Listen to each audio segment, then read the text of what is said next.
Gimana perasaan Om Rosi melawan Pedrosa pas di jalanan Samboja sampai handil itu? Hmm.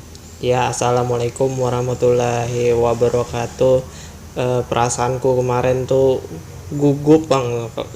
Samboja sampai Handil tuh banyak gunung-gunung ya. Kalau nah tak loncat-loncat di situ, tak loncat-loncat. Kan tahu aja lah kalau tuh loncat-loncat tuh kayak apa. Ambeien Kambuh, ya kan, Ambeien Kambuh. Nah, Jurus kita Bahira nah kah? bujur ikam. Akhirnya aku tuh behira kan, malam tuh behira.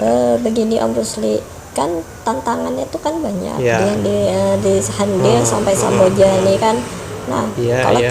Tebehira tuh biasanya pian singgah Hmm, ke hutan-hutan gitu lah. hmm, Nah, hmm. misalkan kalau WC itu kada ada kayak apa lagi deh kan? Aku semalam tuh di tikungan Sungai Raden tuh ada masuk ke dalam, kalau bogang ngarannya. Nah, bogang itu di dalamnya tuh di sana terus tuh banyak pohon kuini. Nah, di situ biasanya aku mahimpat. Nah, mahimpat dulu kalau kawal mau mancokan.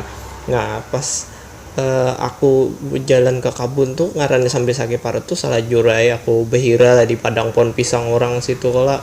Nah, kabun orang tuh di situ bagus-bagus, pemandangannya bagus ya, ya makanya aku betutup pohon pisang tuh. Sakit parut, kalian kan tahu aja kalau sakit parut. Nah, kalau sakit parut tuh pasti sudah karena kalau ditahan tuh apa aja nekat jadinya kalau. Nah, di sana tuh sekaligus imbahnya tuh menghimpatku ini.